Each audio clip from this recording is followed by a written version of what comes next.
Au volant, on passe en dessous, mais rien ne se passe. Pourtant, l'histoire des portiques écotax a des effets insoupçonnés sur votre porte-monnaie.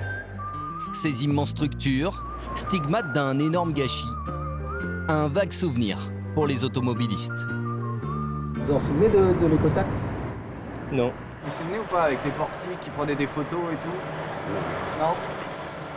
L'écotaxe, c'était sur les camions, non? Oui, ils payaient une taxe à chaque passage, c'est ça? C'est quoi ça? Vous vous souvenez avec les portiques et c'était pour la taxe Ah sur les poids lourds? C'est fini ça. Pas tout à fait. Bien qu'elle n'ait jamais été appliquée, l'écotaxe est toujours là, sur le bord de la route, mais aussi à la pompe. Incapable d'imposer sa mesure, l'État a dû trouver de la ressource. Cela se passe dans vos réservoirs, cachés dans chaque litre de diesel. 2 centimes par litre ont été ajoutés au prix du carburant. Moi je ne savais pas, vous me l'apprenez. Oui, donc ça fait augmenter le gasoil en fait. Du fait qu'il n'y ait pas eu l'écotaxe, c'est ça? Incroyable. Je préfère ne pas en parler. C'est nous qui sommes pris pour des imbéciles, quoi, disons. Et comme d'habitude, c'est toujours le petit qui trinque, donc qu'est-ce qu'on peut y faire? Malheureusement, à part subir ou à part ne plus prendre sa voiture, mais bon, malheureusement, de nos jours, c'est impossible, c'est un outil de travail, la voiture. Le contribuable, une valeur sûre pour se rattraper. Grâce à cette hausse sur le carburant, l'État a trouvé une parade pour compenser un incroyable gaspillage. Cela partait pourtant d'une bonne intention, faire payer ceux qui polluent le plus, les poids lourds. Le projet sera lancé, des millions dépensés, avant l'impensable, la marche arrière. L'écotaxe, un jackpot annoncé censé rapporter des milliards à l'État. Mais une violente révolte va changer la donne. Les gouvernements successifs vont enchaîner les mauvais choix avant de baisser les bras. Un abandon très coûteux. C'est de l'argent public qui est jeté par la fenêtre, il n'y a pas d'autre mot. Dans son dernier rapport, la Cour des comptes a fait le chiffrage. C'est un échec. Un fiasco géant à 1 milliard d'euros. Au royaume du gaspillage, l'écotaxe fait dans le poids lourd. Le comble pour les sociétés de transport, c'est qu'avant même de payer cette taxe, elles avaient dû s'équiper. Comme celle-ci à 45 minutes de Toulouse, spécialisée dans le transport de gravier et de sable. Bienvenue chez les Morel, 115 véhicules, 115 camions à nettoyer. Salut. Ça va? Ça va, ouais? Tu vas où après? À Marseille. Gaëtan a le permis poids lourd, mais ce n'est pas un chauffeur comme les autres. Son nom, Morel, c'est lui le patron. Il est aux commandes de l'entreprise avec son frère. Pour l'arrivée de l'écotaxe, ils avaient tout prévu. Portique, en fait, il y avait des capteurs donc, qui venaient donc, capter le boîtier. Et le boîtier donc, retransmettait l'info qu'avait sélectionné le chauffeur. Et donc par rapport à ça, en fait, on savait quel camion était passé à quel endroit, combien d'essieux. Et c'est là-dessus, sur cette base-là, en fait, qu'on pouvait collecter donc, souvent l'écotaxe. Ça n'a pas l'air, mais c'était plutôt simple. Une fois sur la route, ce sont les portiques qui avaient l'œil, et pas qu'un. Regardez plutôt. Avec ses nombreuses caméras, le système contrôlait la présence des fameux boîtiers dans les poids lourds. Si un camion n'en possédait pas, il était passible d'une amende. Voilà pour la théorie. La pratique n'aura jamais lieu. Vous les avez pas retirés? Non, on les a laissés parce que déjà ça nous avait demandé assez de travailler comme ça, de les mettre. On avait une personne à temps complet pendant 15 jours qui nous avait monté toutes les connectiques. Donc on a décidé de les garder. Parce que vous aviez installé toutes les connectiques sur tous les camions. Sur tous les camions. Vous sur étiez l'ensemble des prêts? camions. On était prêts. Et malheureusement, on n'a rien branché. Malheureusement, mais vous avez bien sûr remarqué son sourire. Car si l'installation a coûté 7 000 € à Gaëtan, l'écotaxe, sa société ne l'a finalement jamais payé. Pourtant, en 2007, c'était une mesure phare du Grenelle de l'environnement. Un sommet lancé sous la présidence de Nicolas Sarkozy. Plusieurs chantiers, développer le transport de marchandises sur l'eau et sur les rails, mais aussi trouver un moyen de financer les routes. La logique choisie, celle du pollueur-payeur. Les camions passent à la caisse. C'est la révolution écologique dont tout pays occidental a besoin. C'est obligatoire. Non seulement on n'a pas le choix, mais ça va être du bonheur. 2 ans plus tard, à l'été 2009, le projet est adopté à la quasi-unanimité par le Parlement. Pour la première fois depuis le début de cette législature, une loi a rassemblé la quasi-totalité des députés. La naissance est annoncée, on connaît même la tête du bébé. 15 000 km de route, gratuites jusqu'ici, deviendront payantes pour les camions de plus de 3,5 tonnes, et cela qu'ils soient français ou étrangers. Chaque kilomètre leur coûtera 13 centimes en moyenne. L'écotaxe pourrait rapporter plus d'1 milliard par an. Le système a fait ses preuves en Allemagne. La France prend exemple sur la Deutsche Qualität. L'État français fait alors appel à une entreprise privée. L'heureuse élue est italienne. Bienvenue dans le monde merveilleux d'Autostrade per l'Italia. Cette société, propriété de Benetton, est spécialisée dans le télépéage. Pour mettre en place tout le dispositif, elle s'associe avec plusieurs autres acteurs. Le projet se veut ambitieux, nom du blockbuster, Ecomove. L'État s'engage jusqu'en 2025. Le mariage n'est pas gratuit. Pour l'installation du dispositif et la récolte de la taxe, Ecomove perçoit une commission fixe de 230 millions d'euros par an. À l'époque, les douaniers s'insurgent. Collecter les impôts, c'est une de leurs missions. Et ils le font en général pour beaucoup moins cher. C'est un contrat clairement abusif, c'est-à-dire que là vous avez l'État qui, en connaissance de cause, décide pour une mission de service public d'enrichir un opérateur privé.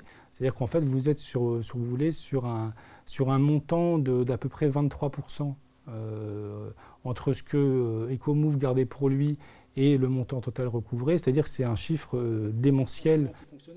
23% de la taxe ira directement dans les poches d'Ecomove. Selon les douaniers, si l'État s'en chargeait, cela ne coûterait qu'1% de la recette globale. Mais Dominique Bussereau, le secrétaire d'État au transport de l'époque, assume. Ça implique des connaissances dans le numérique, ça implique des connaissances de gestion des péages. Et donc il n'y avait en France aucune administration d'État capable de gérer cela. L'État a fait son choix et ne va pas tarder à le regretter. Son contrat avec une société privée va lui réserver bien des surprises.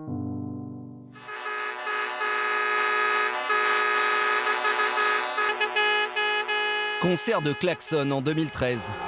À quelques mois seulement de la mise en service, le dispositif vient d'apparaître sur les routes. Mais en pleine crise économique, la greffe ne prend pas. Le pays s'embrase. On a déjà du mal à finir les fins de mois, alors c'est certainement pas pour avoir encore des taxes et écotaxes. En première ligne, les fameux bonnets rouges. Un mouvement très virulent, composé de transporteurs mais aussi d'agriculteurs. Ils viennent de Bretagne, une région où les routes sont gratuites depuis des décennies.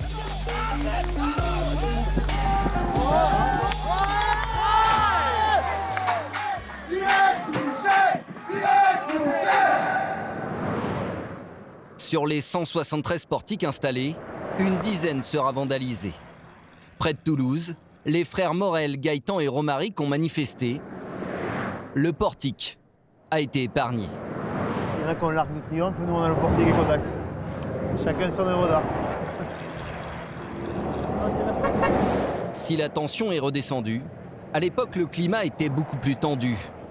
Pour les frères Morel, l'écotaxe aurait représenté une charge de près de 300 000 euros par an, un coût qui aurait augmenté le prix du transport et celui de la marchandise.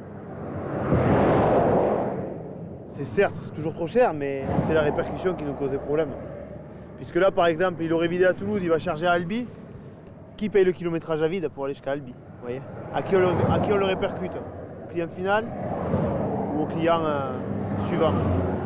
Et là, le législateur n'avait pas prévu ces problèmes-là. Face à la grogne, l'ex-révolution écologique est tout à coup moins séduisante. 2 mois avant la mise en service officielle de l'écotaxe, le gouvernement rétrograde. Le courage, c'est d'écouter, c'est de comprendre.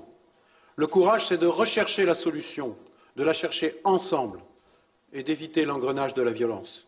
Le courage, c'est de créer les conditions d'un dialogue sincère et c'est pourquoi j'ai décidé la suspension de la mise en œuvre de l'écotaxe. Pas encore testé et déjà à l'arrêt. Du grand n'importe quoi selon certains élus. C'est l'avis par exemple de François-Michel Lambert. Sa conduite est légère, ses propos beaucoup moins. Juste derrière la colline, à la sortie du tunnel, il y a le portique. Ce député roule en voiture électrique. Et son humeur peut le devenir. Il suffit pour ça qu'il s'approche d'un des fameux portiques. Vraiment être en sécurité. Petit créneau sur la bande d'arrêt d'urgence. Même sans gilet, François-Michel Lambert voit rouge face à une technologie inutile. C'est un gâchis. C'est la France qui aime les grands projets. Je veux dire, c'est quoi toutes ces caméras? C'est quoi toute cette installation? Alors qu'aujourd'hui, toute l'information, on l'a là-dedans. Et on voit bien la différence. Voilà la réalité. Avec ça, on a autant d'informations, même plus, que toute cette rampe inutile. Ce portique n'apporte rien, mais absolument rien. À part enlaidir le paysage et brûler de l'argent. Le torchon brûle. Au moment de la suspension, l'État a déjà réglé un acompte de 70 millions d'euros pour la mise en place du système. Et ce n'est que le début. Malgré la suspension, le contrat commence. L'État doit payer les premières échéances à Ecomove pour un montant de 180 millions d'euros. À ce stade, la France doit donc débourser 250 millions d'euros, alors que la taxe ne lui a toujours pas rapporté le moindre centime. Une question revient en boucle. Qui paiera la facture? Vous avez sûrement une idée. Face aux critiques, le ministre de l'économie de l'époque fait pourtant une promesse. Au nom du gouvernement, là, je prends devant vous 2 engagements. Le premier, c'est de faire la transparence complète sur les conditions de tous ordres de ce contrat. Et le second, c'est de négocier serré pour que le contribuable n'ait pas à acquitter la facture de ses lourdes erreurs. De belles paroles en l'air. En avril 2014, changement de gouvernement. Ségolène Royal signe son retour dans un gouvernement. Elle prend la tête d'un super ministère regroupant l'écologie, le développement durable et l'énergie. Ségolène Royal récupère l'épineux dossier de l'écotaxe. Elle tente d'imposer aux poids lourds une version plus light. En vain, à l'automne 2014, la ministre siffle la fin du match. Système très complexe de l'écotaxe qui, je le rappelle quand même, a été décidé par le gouvernement Fillon et que nous avons essayé de réajuster autant que faire se peut, aujourd'hui pose de vrais problèmes de bon sens, concrets, dans les entreprises. Et donc, nous avons décidé en responsabilité de suspendre, sine die, l'application de l'écotaxe. À l'époque, cette déclaration provoque une onde de choc. Cher de changer leur système informatique.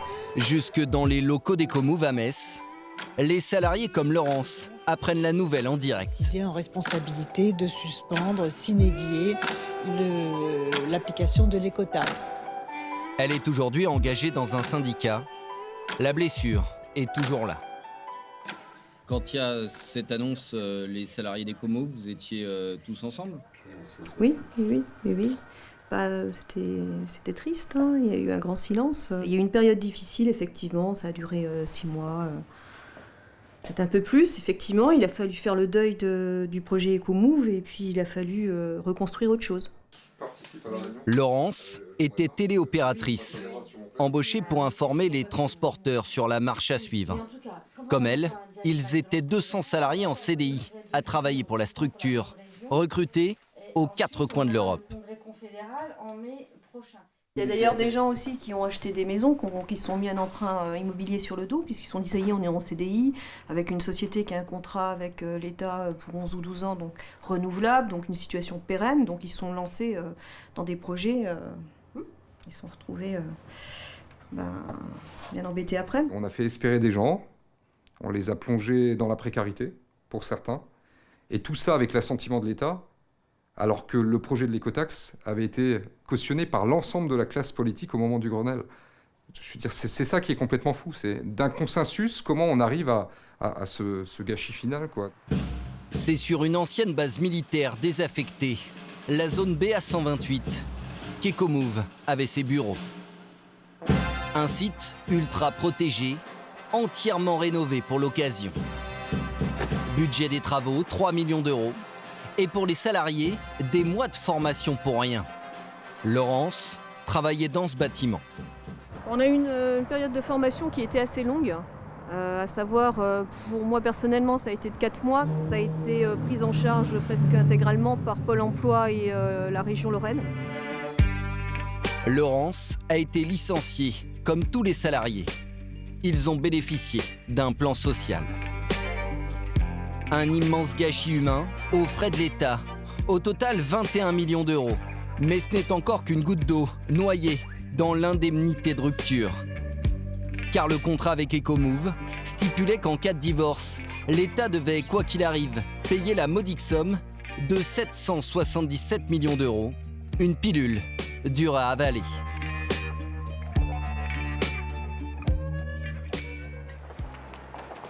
À Paris, rue Cambon, en février dernier, la Cour des comptes publie son rapport annuel. Parmi les mauvais élèves, l'écotaxe. La loi votée à l'époque à la quasi-unanimité a été définitivement abrogée cet hiver. C'est l'heure de faire les comptes. C'est un échec par rapport à un objectif qui était ambitieux et les atermoiements ont fait en sorte que la facture a été plus lourde. À vos calculettes.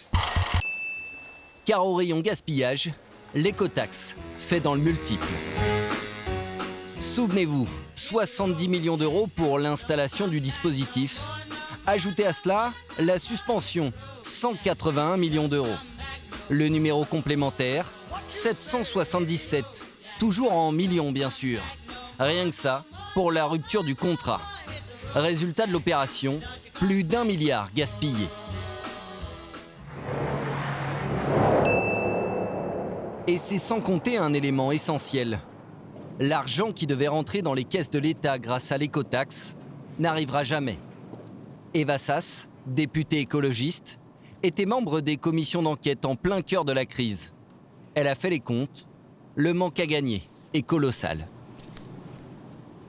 Au final, il y aura 958 millions d'euros qui auront été versés à Ecomove pour indemnité de rupture et tous les loyers de l'année 2014. Il y a surtout 10 milliards d'euros de manque à gagner sur la taxe qui ne sera pas perçue. C'est de l'argent public qui est jeté par la fenêtre, il n'y a pas d'autre mot, et qui ne rapporte rien, qui n'aura rien produit et qui aujourd'hui doit être compensé par le contribuable français. Vous avez bien entendu, c'est le contribuable qui règle la facture. C'est le fameux coût de la pompe et des 2 centimes par litre de diesel. À l'origine de cette décision, comme pour l'arrêt de l'écotaxe, Ségolène Royal. Jour après jour, la ministre assume fièrement ses choix, même après le bilan de la Cour des comptes. Madame Royal. Le gouvernement a fait au mieux, c'est-à-dire a supprimé un système très coûteux pour le remplacer par un prélèvement tout simple sur la consommation de carburant, ce qui fait qu'il n'y a plus de détournement de fonds vers une entreprise privée, que les recettes sont quand même beaucoup plus simples, qu'elles sont proportionnelles aussi au kilomètre parcouru, puisque plus vous parcourez de kilomètres, plus vous consommez d'essence, et on repart sur de nouvelles bases en prenant en compte les observations de la Cour des comptes. Voilà, merci. De rien, Madame la Ministre. Il est vrai que cette hausse rapporte même plus à l'État.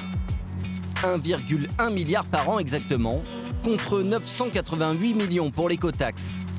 Seul petit bémol, ce ne sont plus les mêmes qui passent à la caisse. Avec l'écotaxe, seuls les poids lourds français et étrangers payaient. Les automobilistes, rien du tout. Avec la hausse du prix du diesel, les camions étrangers ne sont presque pas concernés. À peine 2% de contribution. car bien souvent, ils font le plein hors de nos frontières. Les poids lourds français règlent eux une partie de la note, 41%. Ironie de l'histoire, ce sont les automobilistes qui payent le plus, 57% de la taxe sur le diesel. Je ne sais pas si les citoyens se rendent bien compte qu'effectivement, on a monté tous ces portiques pour rien, qu'aujourd'hui, c'est eux, en faisant le plein à la pompe, qui payent la taxe qu'auraient dû rapporter en fait ces portiques. Je ne sais pas si les gens effectivement se rendent bien compte malheureusement de la gabegie qu'il y a eu et qui est symbolisée par ces portiques à l'abandon. L'écotaxe, un gaspillage sans fin. 6 sociétés de télépéage associées au dispositif viennent de porter plainte contre l'État. Elles réclament 270 millions d'euros de dédommagement. Pendant ce temps-là, sauf cas isolé, les portiques restent bien accrochés. Cela coûterait 8 millions d'euros supplémentaires de tous les démonter.